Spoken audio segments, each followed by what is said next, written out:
अस्सलाम अलैकुम नाजरीन। ड्रामा सीरियल ए इश्क जुनून में बिला आखिर फारूक रहीम को जेल से आज़ाद करवाने में कामयाब हो ही गया, जिसके लिए इसे जमाल को 5 करोड़ रुपए देना पड़े। फिर जमाल से अपनी मर्जी का बयान हासिल कर लिया। 5 करोड़ देखकर जमाल की तो बांछें खिल उठीं और उसने खुशी खुशी सारा मामला अपने सर ही ले लिया। मीडिया के सामने इकबाल जुर्म करते हुए जमाल ने कहानी बनाई कि ऐमन मेरी बचपन की मंगेतर थी, मैं इससे बहुत मोहब्बत करता था। वो अपने होटल के मालिक रहीम अली नवाज में इंटरेस्टेड थी। ऐमन रहीम से अपनी बेइज्जती का बदला लेना चाहती थी। जमाल के इकबाली बयान के बाद पुलिस ने जमाल को गिरफ्तार कर लिया। जब ये सब मीडिया पर चल रहा था तो इस वक्त आफिया, अली नवाज और शहरोज अपने घर के टीवी अलाउनिज में बैठे सुन रहे थे। ये सब सुनकर आफिया परेशान हो गई कि ये सब कैसे मुमकिन हो सका। इसे तो अपने शहरोज की जान के लाले पड़ गए, क्योंकि जो हकीकत थी वो तो रहीम जानता था। जमाल का बयान सुनकर अली नवाज के चहीर बड़िए पर भी तफक्कुरात बढ़ गए। वो फौरन अलग है कर अपने भाई फारूक को कॉल करेगी। रहीम कैसे केस से बुरी हो गया, वो कौन है जिसने इतना बड़ा काम कर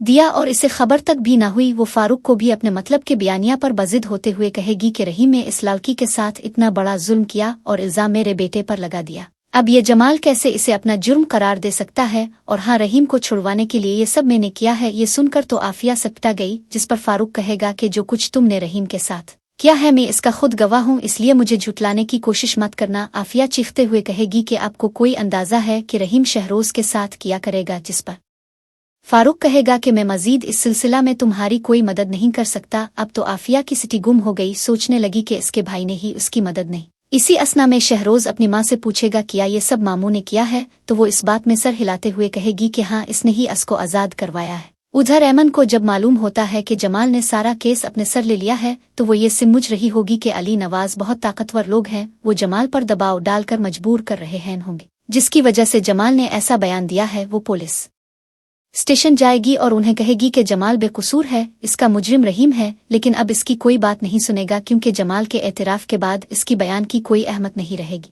उधर SHO रहीम के पास जाएगा और इसे लाक अप से आज़ाद करते हुए बताएगा कि असल मुजरिम ने इकबाल जुर्म कर लिया है, इसलिए अब तुम्हारी ऊपर कोई केस नहीं रहा, तुम आज़ाद हो। रहीम बहुत हैरान होगा, होते हुए पूछेगा कौन असल मुजरिम? रहीम के ज़हीन ने शहरोज का नाम था कि इसने इकबाल जुर्म किया है, लेकिन जब इसे मालूम होगा कि जमाल ने एतराफ़ किया है तो वो बहुत हैरान होगा। उधर आफिया को अब परेशानी लाहिक हो चुकी थी कि रहीम ने वापस घर पहुंचकर शहरोज को नहीं छोड़ना, इसलिए वो इसके कपड़ों का फौरन बैग तैयार करके इसे कहेगी फौरन पाकिस्तान से निकल जा, जब तक ये मामला ठंडा नहीं हो जाता। लेकिन एन इसी वक्त रहीम घर के गेट से अंदर दाखिल हो रहा होगा। नाजरीन, रहम अब शहरोज के साथ किस किस्म का सलूक करने वाला है, कमेंट्स में अपनी राय जरूर दीजिए और अगर चैनल पर नए हैं तो इसे सब्सक्राइब करना मत भूलिएगा। शुक्रिया।